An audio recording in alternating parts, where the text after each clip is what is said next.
10월 15일 금요일 아침입니다. 창세기 39장을 우리 함께 읽고 묵상토록 하겠습니다. 요셉이 이끌려 애굽에 내려가매 바로의 신하 친위대장 애굽 사람 보디발이 그를 그리로 데려간 이스마엘 사람의 손에서 요셉을 산이라.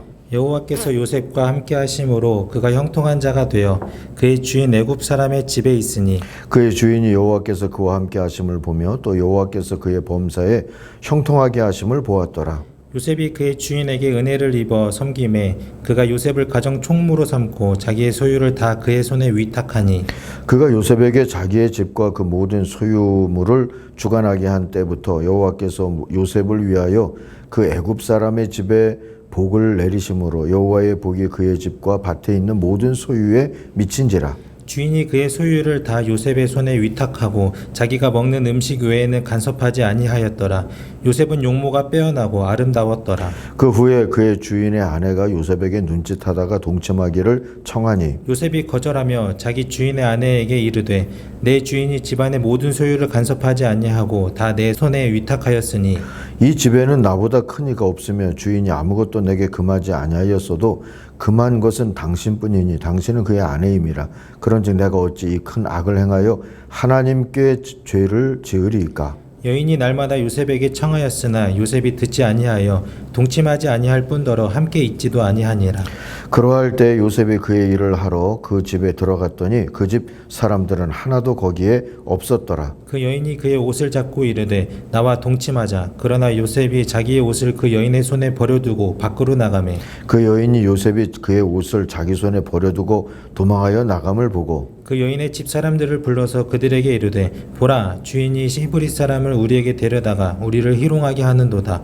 그가 나와 동침하고자 내게로 들어오므로 내가 크게 소리 질렀더니 그가 나의 소리 질러 부름을 듣고 그의 옷을 내게 버려두고 도망하여 나갔느니라 하고 그의 옷을 곁에 두고 자기 주인이 집으로 돌아오기를 기다려 이 말로 그에게 말하여 이르되 당신이 우리에게 데려온 히브리 종이 나를 희롱하려고 내게로 들어왔으므로 내가 소리질러 불렀더니 그가 그의 옷을 내게 버려두고 밖으로 도망하여 나갔나이다. 그의 주인이 자기 아내가 자기에게 이르기를 당신의 종이 내게 이같이 행하였다 하는 말을 듣고 심히 노한지라. 이에 요셉의 주인이 그를 잡아 옥에 가두니 그 옥은 왕의 제수를 가두는 곳이었더라.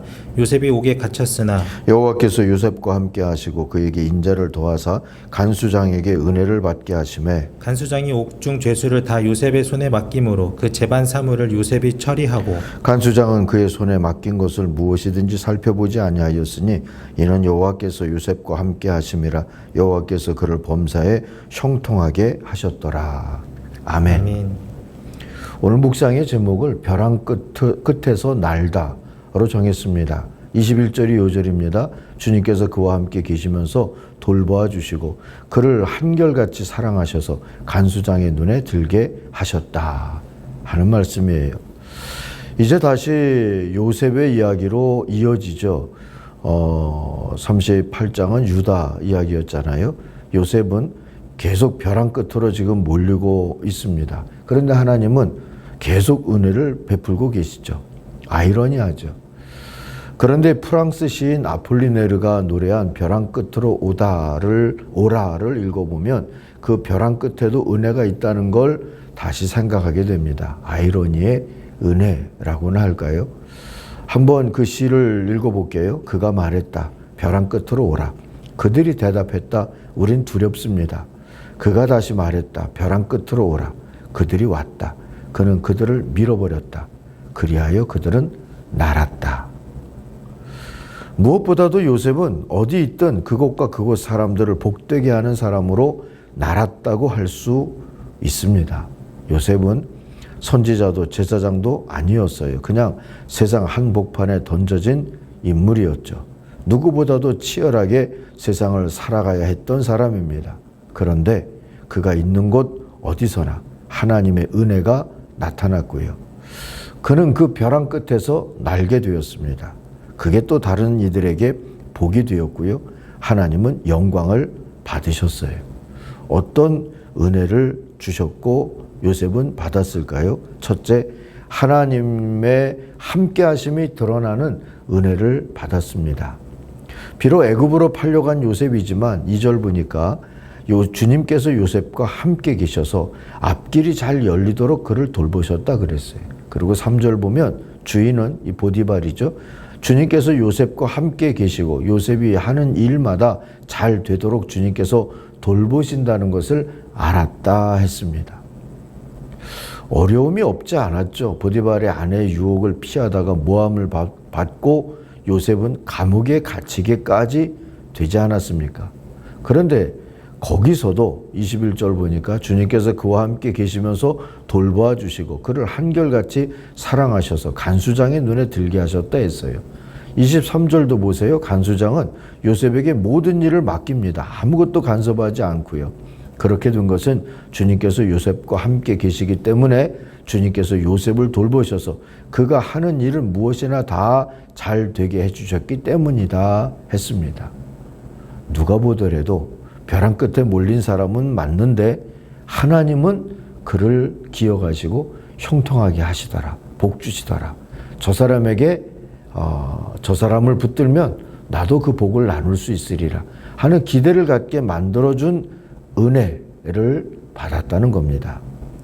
두 번째로 세상에서 신뢰받는 사람이 되는 은혜를 받았어요. 성도에게 세상은 교회고 또 선교지고 그렇습니다. 따라서 성도는 그곳에서 하나님께 영광을 돌리는 제사장이어야 합니다. 이 직무를 감당하기 위해 꼭 필요한 덕목 또는 은사가 세상에서 신뢰받는 사람이 되는 거 아니겠습니까? 4절을 보시면 주인 보디발이 요셉이 눈에 들어서 그를 신복으로 삼고 집안일과 재산을 모두 요셉에게 맡겨 관리하게 하였다 했어요. 또 21절도 보면 교도소장도 요셉에게 은혜를 입었다 하는 표현이 나옵니다. 신뢰를 받았다는 겁니다. 요셉은 교도소장에게도 은혜를 입었다. 이게 신뢰를 받았다 이런 뜻이죠. 요셉은 교도소장이 보기에도 신뢰할 만한 사람이고 보디발이 보기에도 신뢰할 만한 사람이었습니다. 그래서 보디발이 자기 집의 모든 것을 맡겼듯이 교도소장도 교도소 내의 모든 일과 사람을 맡겼다 하지 않습니까? 우리도 살면서 이만한 덕은 드러내며 살기를 소망하십시다. 나중에 요셉은 파라오에게도 애굽의 왕에게도 신뢰를 받게 되지 않습니까? 삶의 장, 그 스케일이 좁아지든 넓어지든 높아지든 낮아지든 요셉의 삶의 질, 그 퀄리티는 항상 은혜로웠어요. 하나님의 덕이 나타났다고요. 그 신뢰받음이 하나님의 은혜였다 하는 것이 오늘 말씀을 통해서 드러납니다. 우리도 이런 은혜를 사모하며 사십시다. 세 번째로 깨어 남자답게 강건할 수 있는 은혜를 받았습니다. 하나님과의 관계를 우선하는 믿음이 이 요셉으로 하여금 늘 깨어서 하나님의 신뢰도 받으면서 살게 했던 그런 은혜의 걸음하고 연결이 되었어요. 20절 보세요. 노예 요셉의 주인이던 보디발이 요셉을 왕의 감옥에 가둔 이유가 나오지 않습니까? 누구 때문이라고 하기 전에 요셉이 가지고 있었던 도덕적인 기준이 높았기 때문이라고 볼 수 있죠. 요셉이 유혹의 전장에서 하나님을 기억했다는 것은 놀랍습니다. 9절 후반절 보니까 그런데 내가 어찌 이런 나쁜 일을 저질러서 하나님을 거역하는 죄를 저지를 수 있겠습니까? 하지 않습니까? 결과가 뻔히 예상되는데도 이 일로 나는 고난을 받겠다 하는 거 말이죠. 그래도 요셉은 하나님과의 관계를 삶의 결단을 위한 기준으로 삼았다는 것이 놀랍습니다. 모든 게 상대화되고 개인화되는 시대이지만 하나님은 지킬 것을 지키는 일을 오늘도 찾으십니다. 세상에 복을 은혜로 주시기 위해서 말이지요. 금그릇, 은그릇, 나무그릇, 질그릇도 하나님의 손에서는 다 복되게 쓰일 수 있습니다. 그러나 쓰지 못할 그릇이 하나 있죠. 깨끗하지 못한 그릇입니다. 너희는 이 세대를 본받지 말라고 하신 로마서 12장 1, 2절의 말씀대로 오늘도 우리가 살기를 힘쓰십시다. 벼랑 끝으로 몰릴지라도 무서워하지 말고요.